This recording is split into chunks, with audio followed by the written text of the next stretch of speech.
The next stage in our journey was a 4-day voyage to Salalah, Oman.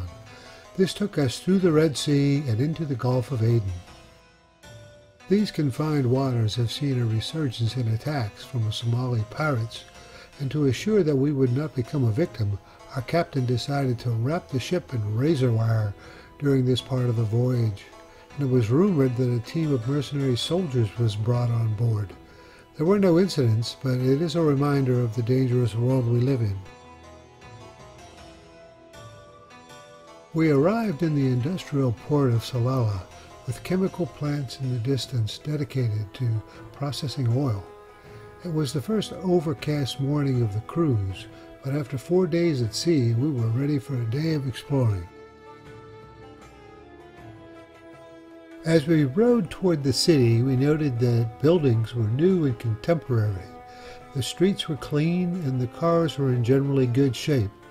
This prosperity is because the Sultanate has spent their oil revenues building infrastructure and taking care of their citizens.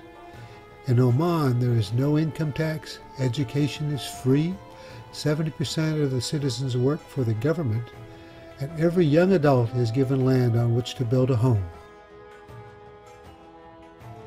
During the past 170 years, Oman has had a close, mutually beneficial relationship with the British, who have provided military protection and guidance.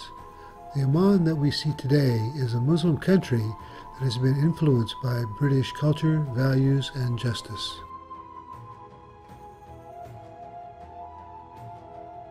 Our first stop was the Museum of the Frankincense Land. Before we entered the museum, our guide showed us a boswellia tree from which frankincense is obtained. The bark of this tree is scraped and the sap that emerges is collected and processed to produce an aromatic resin that is used in incense, perfumes, and aromatic therapy for stress, pain reduction, and other uses. It has been sought after since biblical times and grows only in the desert in this part of the world. Inside the museum there were many interesting artifacts, and we learned that from the 17th century, Oman was a regionally powerful country. They were shipbuilders and controlled lands from Tanzania in East Africa to Pakistan. 15 miles east of Salalah is the town of Tekka, where we toured the Tekka Castle. This is a 200-year-old structure that was the residence of the tribal leader Sheikh al-Ben Taman al-Mashani, the grandfather of the mother of the present Sultan. The castle gives insight into the life of the Sheikh in the 19th century. The sleeping quarters are on the second floor, and there is a courtyard with a well in the center. On the hill overlooking the castle is a fort to provide protection. Continuing eastward, we passed vast public lands where shepherds bring camels, goats, and other livestock to graze. In the distance are emerald green mountains with an impressive waterfall providing fresh water to the coastal area. On the other side of the mountains is 400 miles of desert. The last stop today was the ancient city of Samharam. This city began as a fortress that was founded by King Hardamut in the 3rd century BC. It flourished as a result of the growing importance of sea trade between the Mediterranean and India. It was also located in the center of frankincense production, and for 400 years was the most important settlement in the Dhofar region. It is surrounded by a massive 7-foot thick wall and stands on a flat hilltop overlooking a protected harbor. This is what it might have looked like when you entered the harbor. One last pose, and then it's back to the ship. It was a full-day sea voyage from Salalah to Muscat, the capital of Oman. Entering the port, our first sight was the frankincense burner, a lookout tower modeled to recognize the once premium export of the country.